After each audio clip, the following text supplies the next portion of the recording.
اذان ہوئی، نماز ہوئی، پھر دعا ہوئی. اس کے بعد یہ نوجوان کہنے لگے آپس میں ایک دوسرے سے کیا وہاں نہیں جانا ہے جہاں ہم جا رہے تھے؟ جہاں ہم جا رہے تھے اب وہاں نہیں جانا ہے، کل سے یہاں آئیں گے.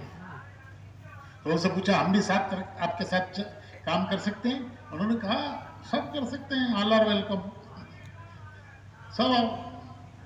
تو انہوں نے نوجوانوں نے طے کیا کہ کل سے ہم یہاں جائیں گے، وہاں نہیں جائیں گے جہاں جاتے تھے. وہ مشہور کیسینو میں جہاں شراب اور ناچ، وہاں جایا کرتے تھے، شام میں وہاں گزارا کرتے تھے وہ لڑکے. تو انہوں نے طے کیا کہ اب ہم آئندہ یہاں جائیں گے.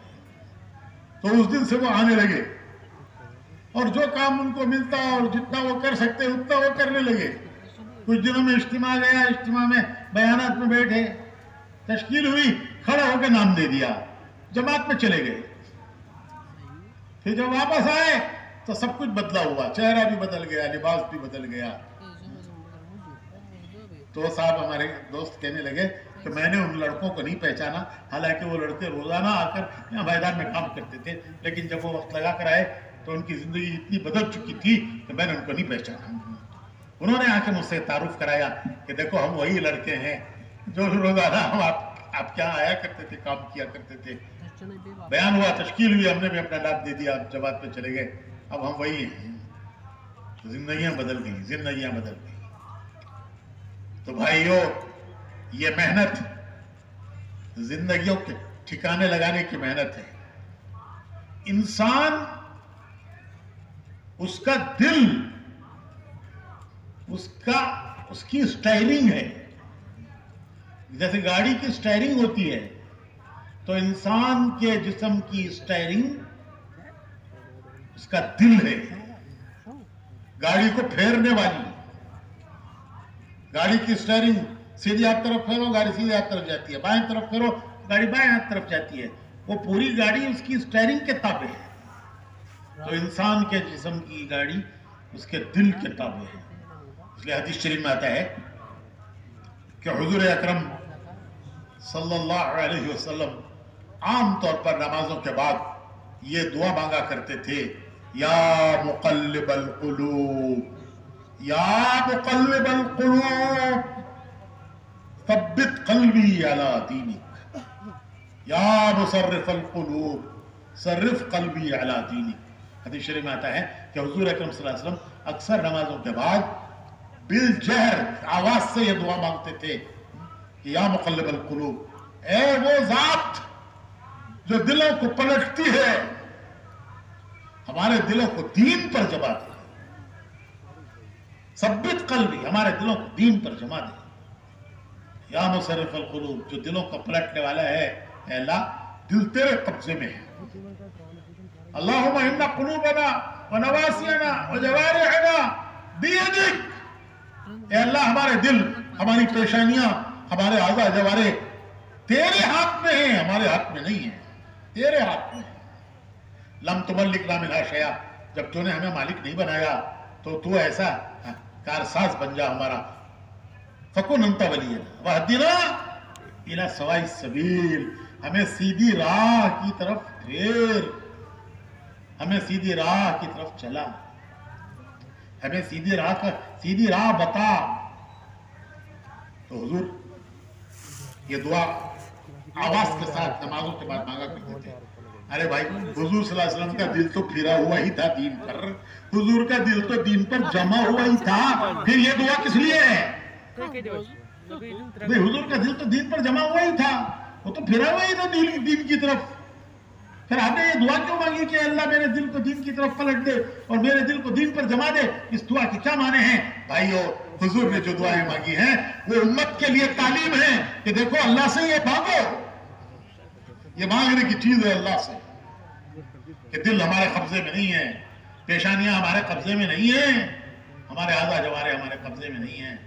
حدیث شریف میں آتا ہے کہ آدمی کے پیچھے دو چیزیں لگتی ہیں، دو قوتیں لگتی ہیں. ہر آدمی کے پیچھے دو قوتیں لگتی ہیں، ایک قوت فرشتے کی ہے، ایک قوت شیطان کی ہے. یہ دونوں قوتیں کام کرتی ہیں. تو حدیث شریف آتا ہے کہ اگر کوئی بھلی بات کا ارادہ ہو جائے، کسی بھلی بات کو جی چاہے، دین کو جی چاہے، دین کا ارادہ ہو جائے، دین کے کام سے محبت ہو جائے اور اس کا دوسرے جی چاہنے لگے، تو یہ خود بخود نہیں ہوا ہے، کوئی آٹومیٹک نہیں ہے. یہ آٹومیٹک خدا یہ نہ جاننے کی بات ہے. یہ جو دل پھرا ہے، یہ مجمع ہندوستان کے کونوں کونوں سے آیا ہے، مشرق سے، مغرب سے، شمال سے، جنوب سے. کہاں نیپال. کل آپ نے کارگزاریاں سنی نہیں سنی؟ نیپال کی سنی نہیں سنی بھائی؟ کہاں نیپال ہمالیہ سے جڑا ہوا، اور کہاں انڈمان سمندر کے کنارے پر، دنیا کے کنارے چاہیں ہندوستان کے کناروں سے یہ مجمع آیا ہے. ہم نہیں آئے ہیں، ہم نہیں آئے ہیں، ہمیں اللہ لایا ہے. ہم نہیں آئے، ہمیں اللہ لایا ہے. ہمارے رخ کو دل کے اللہ نے پھیرا ہے اس اجتماع کی طرف. تو ہماری گاڑی پھر گئی، لیکن پھیری کسی نے یا خود ہی پھر گئی؟ ارے گاڑی خود ہی پھر گئی یا کسی نے پھیری؟ سٹیئرنگ کس نے پھیری؟ اللہ نے پھیری. تو حدیث شریف میں آتا ہے کہ کوئی خیر کی بات دل میں آئے، کسی دین کے کام کو دل چاہے، کوئی بھلائی کا ارادہ دل میں آئے، خود بخود نہیں آیا ہے، یہ اللہ کی طرف سے ڈالا گیا ہے. تو حدیث میں آتا ہے کہ اللہ کا شکر ادا کرو کہ اللہ، برا ارادہ بھی دل میں آ سکتا تھا، وہ تو کھلیا ہوا ہے سب کے لیے. تو نے بھلا ارادہ دل میں ڈالا، تیرا شکر ہے. اور پھر ایک فرشتے کو اللہ اس کے پیچھے لگاتا ہے. حدیث شریف میں آتا ہے کہ فرشتے کی طاقت اللہ اس کے پیچھے لگاتا ہے، جو ڈھکیلتا ہوا اسے لے کے چلتا ہے.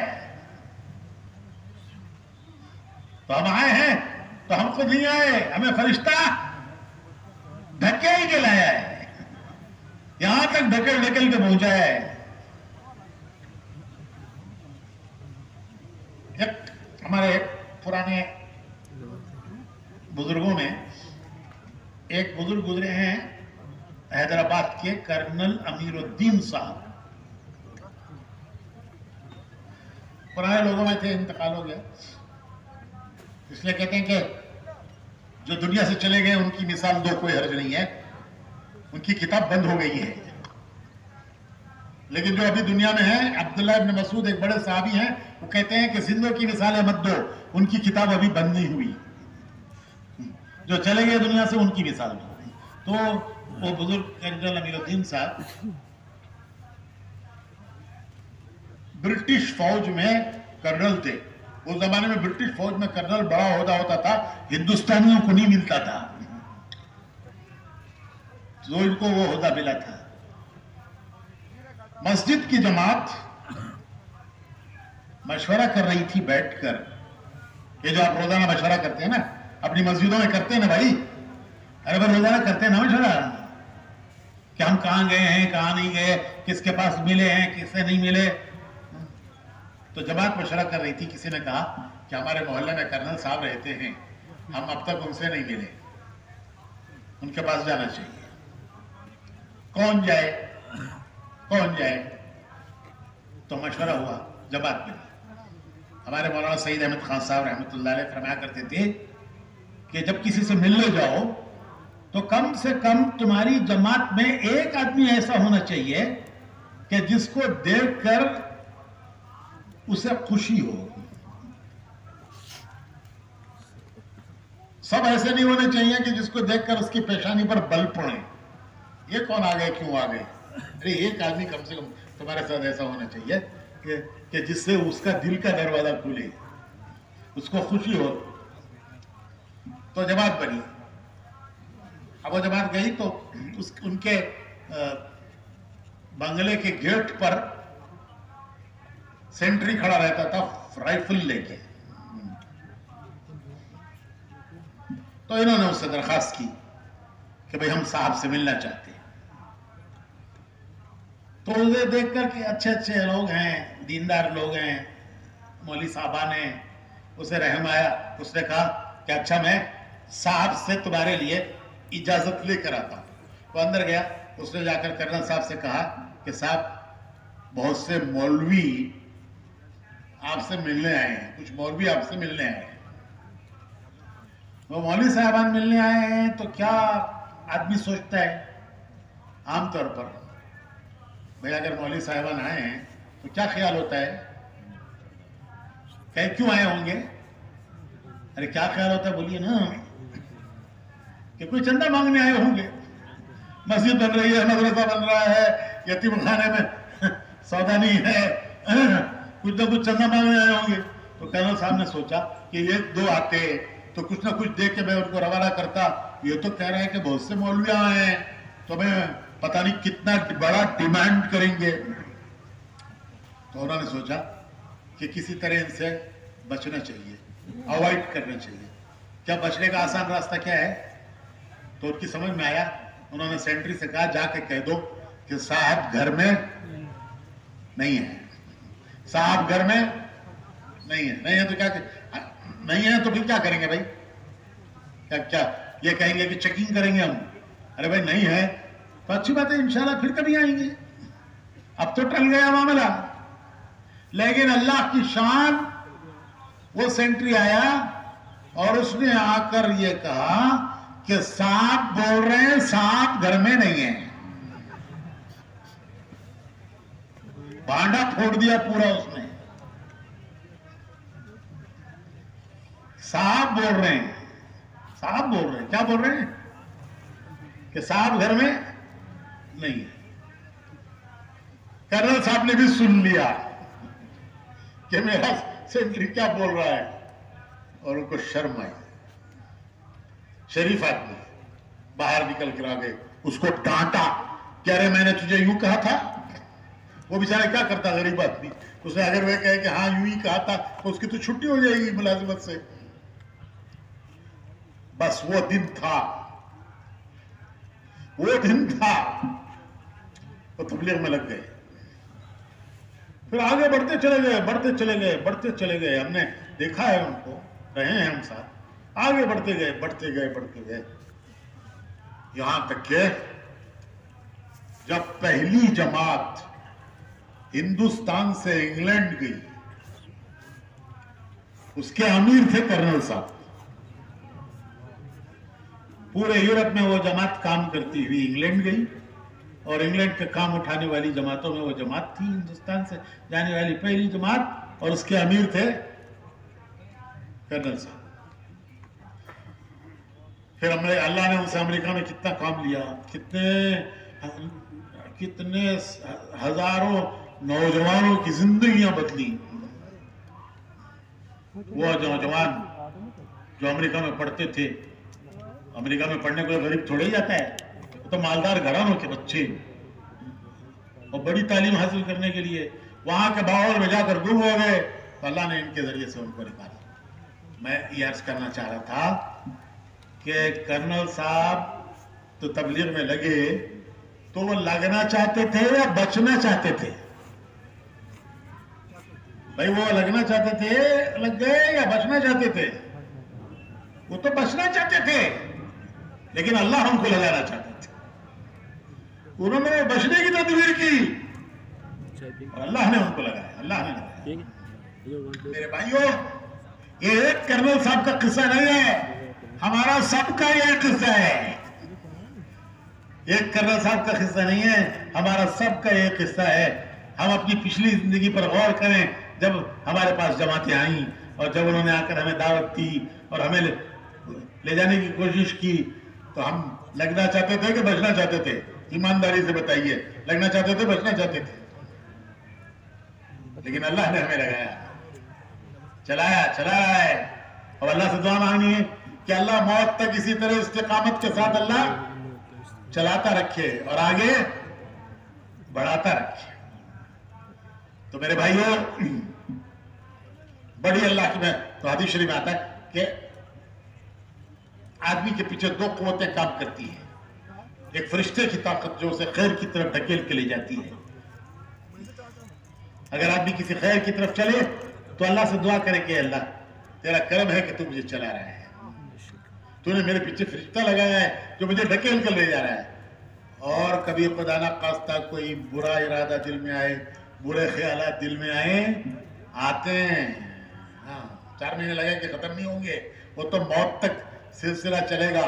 دنیا یہاں دونوں طرف کھینچائی ہوگی, بھلائی کی طرف بھی بگاڑ کی طرف. تو دل میں خیالات آتے ہیں, جب ایسے خیالات آئیں تو کیا کرے؟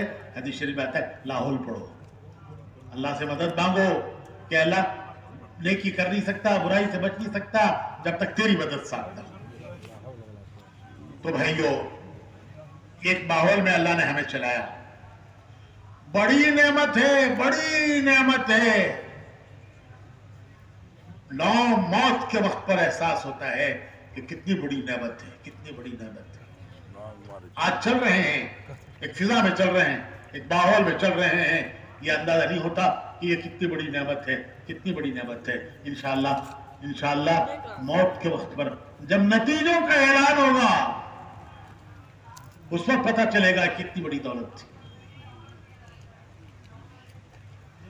بڑے بڑے دنیا سے گئے ہیں, حسرت کرتے ہوئے گئے ہیں, حسرت کرتے ہوئے گئے ہیں. دنیا کے اعتبار سے بہت بڑے, لیکن وہ حسرت کرتے ہوئے دنیا سے گئے ہیں.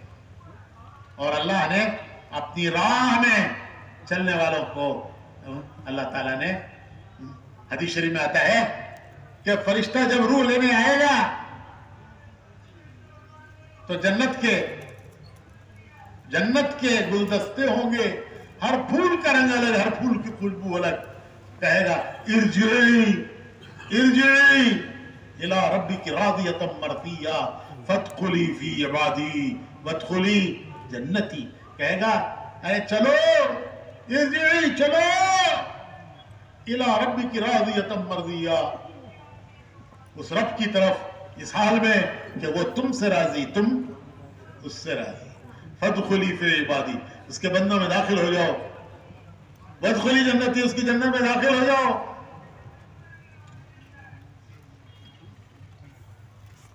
وہ ہے کامیابی کا دن, کامیابی کا دن.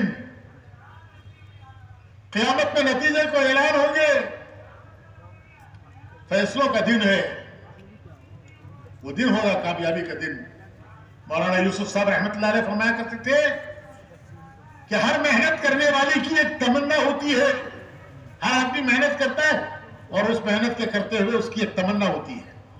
سیاستدان کی تمنا وزیر بننے کی, مالدار کی تمنا شہر میں سب سے بڑا مالدار بننے کی, تاجر کی تمنا سب سے زیادہ بڑا تاجر بننے کی. ہماری کیا تمنا ہے؟ ہمارے صاحب فرمایا کرتے تھے کہ ہماری تمنا یہ ہے کہ کل قیامت میں جب حضور اکرم صلی اللہ علیہ وسلم اللہ کی بارگاہ میں پیش ہوں اور صحابہ ان کے ساتھ ہوں تو ہم کو بھی اس قافلے میں جگہ مل جائے, ہم بھی پیچھے پیچھے ان کے ساتھ ہو جائیں. اور دعا پڑھا کرتے تھے اللہم اجعل نبینا لنا فرطا وحوزہ لنا موردا, اللہم استعملنا بسنتی وتوفنا علی ملتی واجعلنا من حزبی واجعلنا من رفقائی مع النبیین رحبائی والصدیقین والشہداء والصالحین اولئک الرفیقہ. یہ ہمارے حضرت جی مولانا انعام الحسن صاحب رحمت اللہ علیہ یہ دعا اتنی مانگتے تھے اجتماعات میں کہ مجھے یہ دعا سن کے یاد ہوئی. ان کی دعا مانگتے سن کر مجھے یاد ہوئی, مجھے یاد نہیں تھی, نہ یاد میں نے کی. ان کی دعا سن کے مجھے یاد ہوتی چلی گئی. بعد میں دیکھا تو حزب العظم میں جمعہ کی منزل میں یہ دعا ہے. تو تمہارا ایسا فرماتے تھے کیا کل قیامت میں اللہم اجعل نبینا لنا فرطا, حضور آگے آگے ہو, اب ان کے پیچھے پیچھے چل رہے ہو, اب ان کے پیچھے پیچھے چل رہے ہو. ان کا حوض ہماری پیاس بجھانے کی جگہ ہو, جمع ہونے کی جگہ ہو. کل قیامت میں ہم ان کے زمرے میں ہوں, ان کے زمرے میں. کتنے اچھے رفیق ہیں. تو بھائیو یہ ہوگا کامیابی کا وقت. میں 2 مثالیں دیتا ہوں. ایک دنیا پر جان لگانے والوں کی مثال, تاریخ کی 2 مثالیں ہیں. ایک وہ جنہوں نے دنیا پر جان لگائی, اللہ کی دی ہوئی صلاحیتیں کھپائیں, قوتیں لگائیں, دنیا پر جان کھپائی. اور ایک وہ جنہوں نے دین پر جان کھپائی. ایک مثال ہے سکندر. کون سکندر؟ وہ ہماری گلی میں ایک لڑکا رہتا ہے, اس کی اماں پکارتی رہتی ہے, ارے میرا سکندر, میرا سکندر. تو گلی کا سکندر؟ ارے گلی کا سکندر نہیں, دنیا فتح کرنے والا سکندر, جس نے یورپ سے لے کر ہندوستان تک فتح کیا. اس کے گاؤں میں ابھی اجتماع ہوا, سکندر کے گاؤں میں ہوا اجتماع. میکسیڈونیا اس کا گاؤں ہے یورپ میں, اسے اردو میں مقدونیہ کہتے ہیں اور انگریزی میں میکسیڈونیا. اس کے گاؤں میں اجتماع ہوا. ہمارے مولوی زہیر صاحب اور ہمارے کئی حضرات اس اجتماع میں گئے. یورپ کے 33 ملکوں کے لوگ اس اجتماع میں جمع ہوئے. 33 یورپ کے 33 ملکوں کے لوگ. کوئی معمولی بات نہیں ہے کہ یورپ میں 33 یورپ کے ملکوں کے لوگ جڑے. تو وہاں کا سکندر وہ دنیا فتح کرنے کے عزم ارادے سے چلا. کہ اس کا عزم و ارادہ کیا تھا؟ دنیا فتح کرنا. اور فتح کرتے کرتے کرتے ہندوستان تک پہنچ گیا.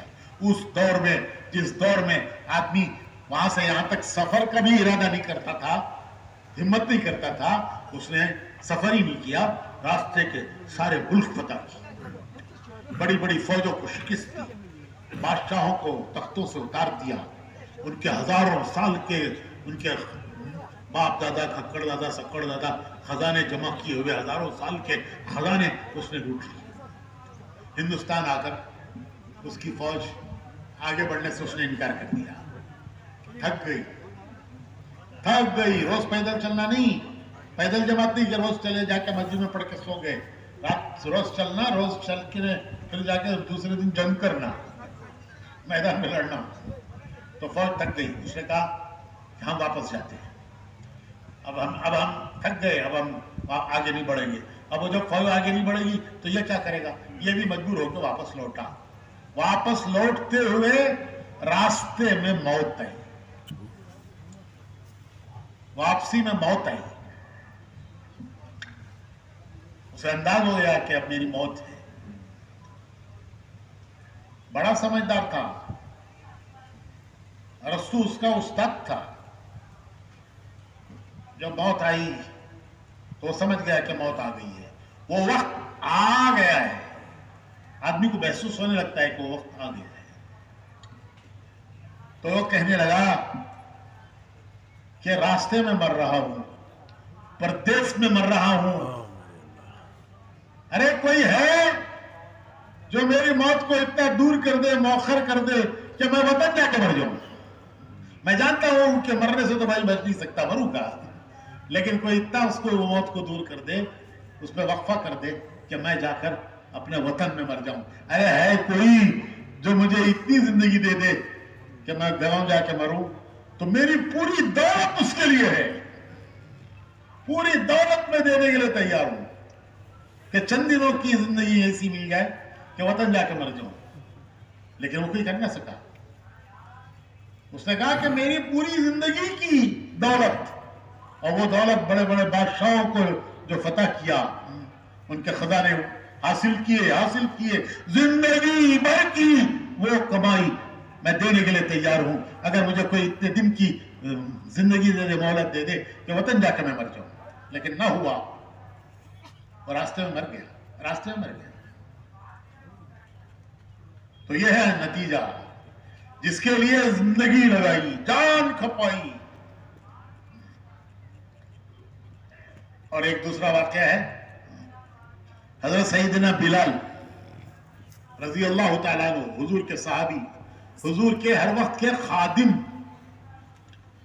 ان کے انتقال کا وقت آیا، بیوی پاس بیٹھی ہے، رو رہی ہیں اور کہہ رہی ہیں کہ کیسی حسرت کا وقت ہے، کیسے افسوس کا وقت ہے کہ میرے شوہر کی دنیا سے جدائی ہو رہی ہے، اور وہ بھی کیسا شوہر، مسجد نبوی کا پہلا مؤذن، حضور کا ہر وقت کا خادم ساتھی، وہ آج دنیا سے جا رہا ہے۔ تو کیسے رنج و غم کا وقت ہے کہ میرا ایسا شوہر دنیا سے جا رہا ہے۔ حضرت بلال سنتے ہیں اور سن کے کہتے ہیں کہ تو غلط کہہ رہی ہے، یہ رنج و غم کا وقت نہیں ہے، یہ خوشی کا شادمانی کا وقت ہے۔ ابھی تھوڑی دیر میں دنیا سے جاؤں گا، تھوڑی دیر میں جاؤں گا دنیا سے، میرے آقا محمد رسول اللہ صلی اللہ علیہ وسلم انتظار کر رہے ہیں، میرے دوست صحابہ وہ انتظار کر رہے ہیں کہ آج کون آ رہا ہے؟ آج بلال آ رہا ہے، تھوڑی دیر میں دنیا سے جاؤں گا، آخرت میں پہنچوں گا۔ جو میرے ساتھی صحابہ پہلے چلے گئے وہ وہاں میرے منتظر ہیں کہ آج کون آ رہا ہے؟ آج بلال آ رہا ہے۔ میرے آقا محمد رسول اللہ صلی اللہ علیہ وسلم انتظار کر رہے ہیں، آج کون آ رہا ہے؟ آج بلال آ رہا ہے۔ تو یہ وہ ہیں جنہوں نے دین پر جان کھپائی، اور یہ وہ ہیں جنہوں نے دنیا پر جان کھپائی۔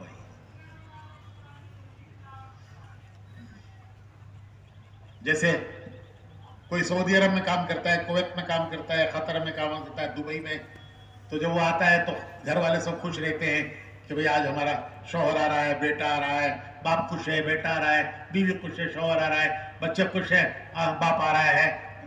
اور وہ وہاں ایئرپورٹ پر دبئی کے وہ اس کے دماغ میں یہ چل رہا ہے، تھوڑی دور میں جاؤں گا، ایئرپورٹ پہ اتروں گا، میرے گھر والے مجھے لینے کے لیے آئے ہوئے ہوں گے، کار لائے ہوں گے، گھر سے آئے ہوں گے، اور گھر میں بریانی پکی ہوگی، گھر میں بریانی پکی ہوگی۔ اس کے تخیلات کہاں؟ دبئی میں، کہ ابھی تھوڑی دیر کے بعد پہنچوں گا ہوائی اڈا دلی کا، پھر وہاں سے گھر جاؤں گا، سب میرے انتظار میں ہوں گے، بیوی بچے رشتہ دار، اور گھر میں بریانی پکی ہوگی۔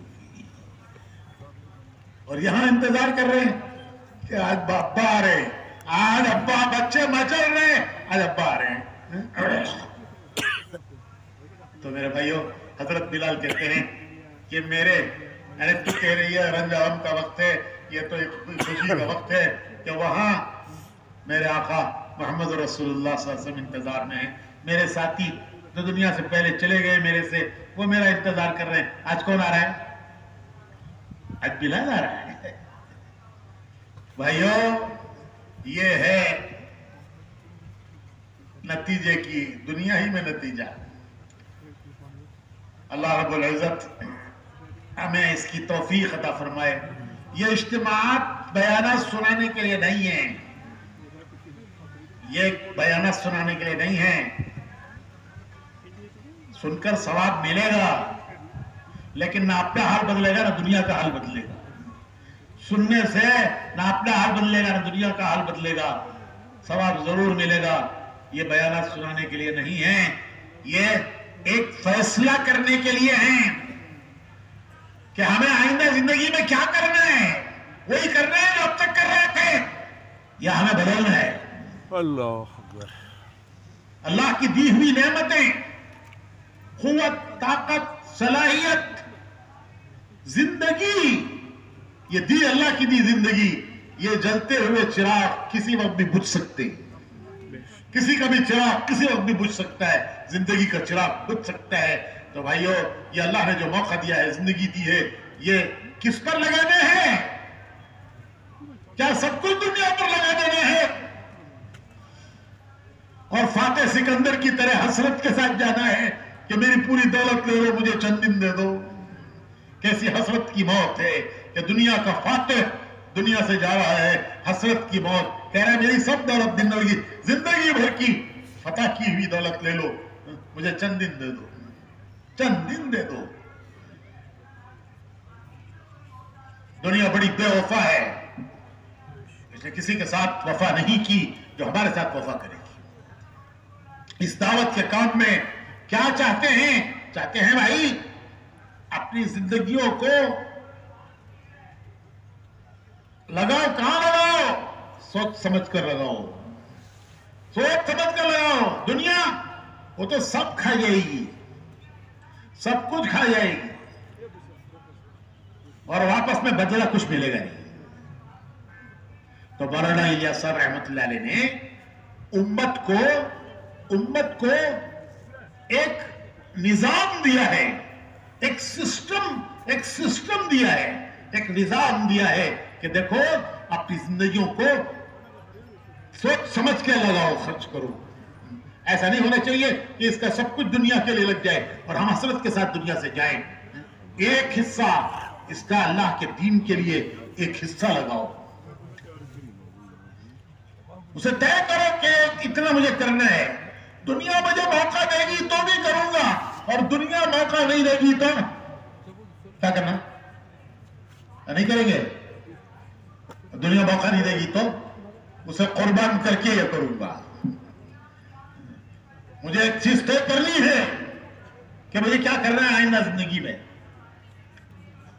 دنیا مجھے موقع دے گی تو بھی دوں کروں گا, اور دنیا موقع نہیں دے گی تو میں دنیا کو قربان کر کے اسے کروں گا. کیوں؟ کہ یہ مجھے بدلہ دلائے گی, وہ مجھے کوئی بدلہ نہیں دلائے گی. تو مولانا الیاس صاحب رحمۃ اللہ علیہ نے امت کو زندگیوں کا ایک نظام دیا ہے کہ زندگیوں کے بارے میں فیصلے کرنا کہ کتنا اس اللہ کے دین کے لیے ہم اللہ کی دی ہوئی نعمتوں کو. جان بہت بڑی نعمت. جان کے ایک معنی ہے وقت. جب تک جان ہے وقت ہے. جان گئی تو 4 مہینے مانگیں گے, قبرستان میں جا کے تشکیل کرو, بولو بھائی کتنا لگائے, وہ کہیں گے باقی سب لگا لو جاؤ. تو جان کے ایک معنی ہے وقت. اس وقت کو کیسے خرچ کرنا ہے؟ یہ برف کی سلی ہے, پگھل جائے گی. ایک اعلیٰ درجہ ہے اور ایک ادنا درجہ ہے. اعلیٰ درجہ حق تو کوئی نہیں ادا کر سکتا. حق ادا کرنا دین کا. ارے اللہ کی دی جان میں اللہ کے لیے لگائی تو ہم نے کیا دیا؟ اس کا دیا ہوا اسے دیا. جان اللہ کی دی ہوئی, اس کے کام پر لگائی, ہم نے کیا دیا؟ اس کی دی جان اس کے دین پر لگائی. مال اس کا دیا ہوا, ہم نے اس پر لگایا دین کے لیے. ہم نے کیا کیا؟ وہ تو اس کا دیا ہوا اسے لگایا. تو حق تو کوئی نہیں ادا کر سکتا. لیکن بھائیو وہ اللہ بڑا نوازنے والا ہے, بڑا نوازنے والا ہے, بڑا قدردار ہے, بڑا قدردار ہے. بندوں کی قدر کرنے والا مالک ہے, بڑا مالک ہے, جو بندوں کی بڑی قدر کرتا ہے, اپنے بندوں کی قدر کرتا ہے, اپنے بندوں کی قدر کرتا ہے. تو اعلیٰ درجہ یہ ہے کہ 4 مہینے زندگی کا ایک تیسرا حصہ 3 حصے کرو. سال کے 12 مہینے 3 حصے کرو. 4 مہینے اللہ کے دین کے لیے, ایک تیسرا حصہ اللہ کے دین کے لیے لگانا. یہ اعلیٰ درجہ ہے. اللہ پاک انہیں ذریعہ بنائیں گے دنیا میں ہدایت کے پھیلنے کا, انہیں بھی ہدایت دیں گے, اور اللہ ان کو ذریعہ بنائیں گے دنیا میں ہدایت کے پھیلنے کا. تو اعلیٰ درجہ 3 حصے کرنا, 3 حصے کر کے ایک حصہ اللہ کے دین کے لیے لگانا. اور آخری درجہ یہ اپنی نجات کے لیے, کہ ہماری نجات ہو جائے. 10 حصے کر کے ایک حصہ اللہ کے دین کے لیے لگانا. 10 حصے کرو, 9 حصے اپنے اہل و عیال کے لیے, ایک حصہ اللہ کے دین کے لیے. یہ نجات کا ذریعہ ہے. 10 حصے لگائیں گے, 10واں کل موت کے وقت پر یہ ایسے کام آئے گا کہ چلہ لگایا تھا, چلہ ہے سال کا 10واں, 3 دن ہے مہینے کا 10واں, 2.5 گھنٹے ہیں 24 گھنٹے کا 10واں, 2.5 گھنٹے لگائے روزانہ. موت کے وقت پر ایسے ملے گا گویا پورا دن یہی کرتا رہا. موت کے وقت پر بدلہ ایسا ملے گا گویا پورا دن یہی کرتا رہا. لگائے تھے 2.5 گھنٹے, بدلہ ایسا ملا کہ گویا پورا دن یہی کرتا رہا, پورا دن گشت ہی کرتا رہا, تبلیغ میں پھرتا رہا. 3 دن لگائے, بدلہ ایسا ملے گا گویا پورا مہینہ لگایا. چلہ لگایا, بدلہ ایسا ملے گا